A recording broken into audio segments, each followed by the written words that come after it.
नमस्कार दोस्तों, एक और नई वीडियो में आपका स्वागत है। ये उसी सीरीज की वीडियो है जो ऑलरेडी हम लॉन्ग डिवीजन में कर चुके हैं। इससे पहले लॉन्ग डिवीजन की 2 वीडियोस मेरी आई हैं, जिसमें पहली वीडियो में मैंने आपको स्क्वायर रूट निकालना बताया था परफेक्ट स्क्वायर नंबर्स का, और दूसरी वीडियो में मैंने आपको स्क्वायर रूट निकालना बताया था नॉन परफेक्ट स्क्वायर नंबर्स का। ये मेरी तीसरी वीडियो है जिसमें मैं स्क्वायर रूट निकालना बताऊंगा डेसिमल नंबर्स का। ठीक है, तीनों ही तरह के नंबर्स को हमने स्क्वायर रूट निकाला, तीनों ही तरह के नंबर्स का स्क्वायर रूट निकाला था by using long division method. तो ये जैसे आप देख पा रहे हैं, मैंने एक डेसिमल नंबर लिखा है। अब इस नंबर का मुझे लॉन्ग डिवीजन मेथड से स्क्वायर रूट निकालना है। तो पहला स्टेप इसमें भी वही है, पेयरिंग करने का। 2-2 के पेयर्स बनेंगे। अंतर सिर्फ इसमें ये आता है कि पॉइंट के बाद का जो भी मेरे पास नंबर होगा, या जितनी भी मेरे पास पॉइंट के बाद डिजिट्स होंगी, 2-2 के पेयर बनेंगे फॉरवर्ड डायरेक्शन में, इस तरीके से। और पॉइंट के पहले के जो नंबर होंगे वो बैकवर्ड डायरेक्शन में पेयर्स बनेंगे, इस तरह से। मान के चलिए मैं मतलब इस क्वेश्चन मेरा ये है, मैं एक एग्जांपल के तौर पे आपको बता देता हूं। जैसे मेरे इस तरीके से होता,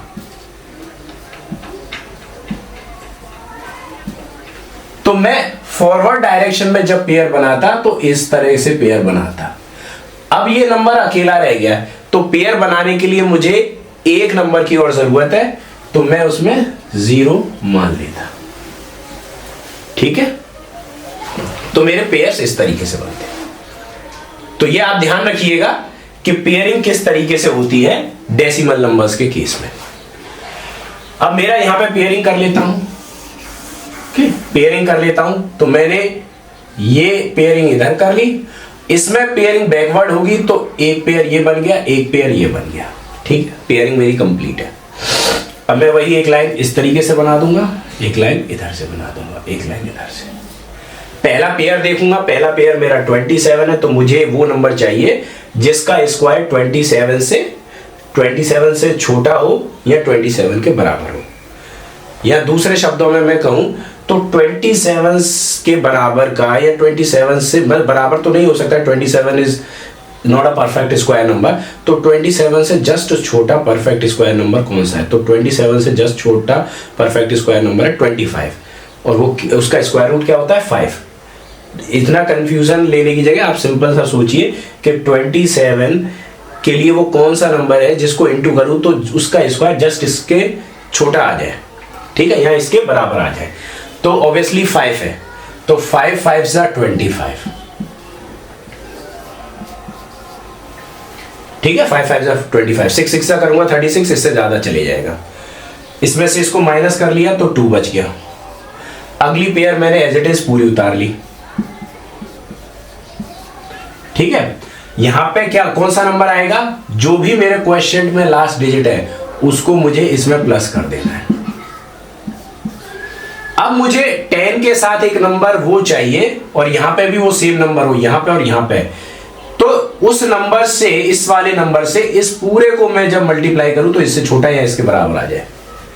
जैसे मैं अगर 1 रखूंगा तो 1 यहां पे भी रखना पड़ेगा, और 101 से 1 को इंटू करूंगा। ऐसे 2 रखूंगा तो 2 यहां पे भी रखना पड़ेगा, तो 102 से 2 को इंटू करूंगा। तो मुझे यहां पे वो नंबर चाहिए दोनों जगह पे सेम, कि इस नंबर से इस पूरे नंबर को इंटू करूं तो इससे छोटा या इसके बराबर आ जाए। तो आप ये देखो, आपके पास ऑलरेडी अवेलेबल नंबर है 10, तो 10 की डिविजिबिलिटी चेक, 10 की डिविजिबिलिटी चेक करिए 25 के लिए, ना कि पूरे 256 के लिए। आपको पूरे नंबर की डिविजिबिलिटी चेक करने की जरूरत नहीं है, आप सिर्फ 25 की डिविजिबिलिटी चेक करिए। 10 3 जा करेंगे तो 30 हो जाएगा, जो कि 25 से ज्यादा है। तो मैं यहां पे 2 रख लूंगा, और यहां पे भी 2 रख लूंगा, और इस 2 से इस पूरे 102 को जब इंटू करूंगा तो मेरा आ जाएगा 2 2 जा 4, 0 और 2 1 जा 2। इसमें से इसको माइनस कर लेता हूं, 52। अब मेरा जो नेक्स्ट पेयर है वो पूरा उतर जाएगा नीचे, यहां पे पूरा उतर जाएगा। लेकिन आप एक चीज देखिएगा, इस पेयर से पहले मेरा डेसिमल था, तो ये डेसिमल ऊपर क्वेश्चन में चले जाएगा। यहां पे ये मैं डेसिमल को इधर इस तरीके से रिप्रेजेंट कर देता हूं, ये डेसिमल में यहां चले जाएगा। ये पेयर मेरा पूरा नीचे आ गया। अब यहां पे कौन सा नंबर आएगा, जो भी लास्ट डिजिट है आपके क्वेश्चन में उसको आप इसमें प्लस कर दीजिए। तो ये आ गया मेरा 104। अब मुझे यहां पे एक नंबर चाहिए, वही सेम नंबर यहां पे लिखूं कि इससे इस पूरे को इंटू करूं तो इसके बराबर या इससे छोटा आ जाए। अब ऑब्वियसली है आपके पास ऑलरेडी अवेलेबल नंबर है 104, तो 104 से आप 522 की डिविजिबिलिटी चेक कर लो। और आसान बनाने के लिए इसको राउंड ऑफ करोगे तो 104 को 100 मान के चलिए, तो 100 से इसकी 522 की डिविजिबिलिटी चेक करो तो 100 5 जा 500 होता है। अगर 6 टाइम करूंगा तो ज्यादा चले जाएगा, तो यानी यहां पे आप 5 लिख लीजिए और यहां पे भी आप 5 लिख लीजिए। और ये मेरा, अब इससे मैं इस पूरे को इंटू करता हूं तो 5 5 से 25, ये 2, ये 2 और ये 5, रिमाइंडर 0। मतलब square root of this 2756.25 is what 52.5। यानी ये वो नंबर है जिसको इसी नंबर से दोबारा इंटू करें तो आपका ये आंसर आएगा। तो मैंने आपको लॉन्ग डिवीजन से डेसिमल नंबर्स का स्क्वायर रूट निकालना समझा दिया है, किस तरीके से हम निकालते हैं। अब आपको तीनों तरह के नंबर्स का लॉन्ग डिवीजन मेथड से स्क्वायर रूट निकालना आ गया होगा, आई होप। अगर आपको अभी भी कोई डाउट है तो जैसे मैं हमेशा कहता हूँ, आप मुझसे कमेंट सेक्शन में पूछ सकते हैं। मैं कोशिश करूँगा आपके डाउट्स को क्लियर करूँ, और जो भी आगे की वीडियोस आएंगी उसमें मैं इसी तरह के मेथड्स को अच्छे और सरल तरीके से आपको समझाने की कोशिश करूँगा। अगर आपको कोई डाउट्स है तो आप पूछिए, कोई मेथड समझना चाहते हैं तो वो भी मुझसे पूछिए। आगे के वीडियोस में इसी तरह की इंफॉर्मेशन मैं आपको दिया करूँगा और कोशिश करूँगा कि आपके मैथ से रिलेटेड, बेसिक फाउंडेशन से रिलेटेड सारे डाउट्स में क्लियर कर सकूँ।